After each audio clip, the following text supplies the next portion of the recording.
Welcome back to our channel. 2007 நம்ம ஆஷிகனாவோட ஆக்டிங்கில் வெளிவந்திருக்கிற ஒரு Hindi biographical historical drama movie தான் காந்தி மை ஃபாதர். இந்த படத்தோட தமிழ் டபுள் வெர்ஷனை வந்தே பாரத் அப்படின்ற டைட்டிலில் இந்த படம் நமக்கு தந்தி ஒன்ல 2 days பேக் நமக்கு ப்ரீமியர் பண்ணியிருந்தாங்க. ஸோ இப்போ உங்களுக்கு தந்தி ஒன் ஆப்லேயுமே அவைலபிளாக இருக்குது, ஃப்ரீயாகவே வேணுறாங்க செக் பண்ணி பாருங்கள்.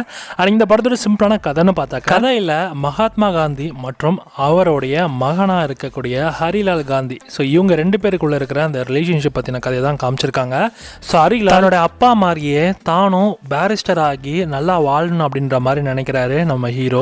ஆனால் மகாத்மா காந்திக்கு தான் மகன் தன்னோட சேர்ந்து இந்தியாவுடைய ஃப்ரீடமுக்காக ஸ்ட்ரகிள் பண்ணணும் அப்படின்ற மாதிரிலாம் நினைக்கிறாரு. காந்தியே தன்னுடைய சொந்த மகனுக்கு தேவையான வாய்ப்புகள் தராம நாட்டுக்கான கடமையே பெருசாக நினைக்கிறாரு. இதனால ஹரிலாலுக்கு ஏற்படுற மன உளைச்சல், அதுக்கப்புறம் என்ன மாதிரியான விஷயங்கள்லாம் ஹரிலாலுக்கு நடந்தது, ஸோ இந்த மாதிரியான விஷயங்களை ஃபேஸ் பண்ணாரு. கடைசியில் என்னாச்சு அவருக்கு அப்படின்லாம் தான் இந்த படத்தோட கதையாகவே இருக்குது. இந்த படம் ட்ரூ ஸ்டோரி தான். நிறைய அந்த டிப்ரெசிங் டோன்லலாம் இருக்கும். அண்ட் குறிப்பாக படம் முழுக்கமும் ஸோ ட்ராஜடி அந்த டிப்ரெசிங் மோடில் தான் நகரும். சாதாரணமான கமர்ஷியல் சினிமா லவர்ஸ்க்குலாம் இந்த படம் செட் ஆகாது. ஒரு மாதிரி ஸ்லோவாக தான் தெரியும் இந்த படமும். அண்ட் குடும்பத்தோடு பார்க்க வேண்டிய ஒரு நல்ல ஹிஸ்டாரிக்கல் ட்ராமா மூவிமாக தான் இந்த படத்தை எடுத்திருக்காங்க. ஸோ தமிழ் டப்பிங்கும் அதுக்கேற்ற மாதிரி நல்லா தான் பண்ணியிருக்காங்க. அந்தளவுக்கு மோசமாக பண்ணல, நல்லா பண்ணியிருக்காங்க.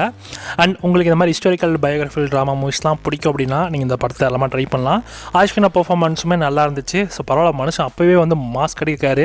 ஸோ நீங்கள் ஆஷிகனோட ஃபேன்லாம் இருந்தீங்கன்னா கண்டிப்பாக நீங்கள் இந்த படத்தை ஒன்ஸ் ட்ரை பண்ணலாம். டைம் பாஸ்க்கு பார்க்க வேண்டிய ஒரு படமாக இந்த படம் இருக்குது. தந்தி ஒன்ல இந்த படத்தை தமிழ் வெர்ஷன் அவைலபிளாக இருக்குது. இந்த படத்துக்கு SRS ரேட்டிங்ஸ் 5க்கு 3 கொடுக்கலாம்.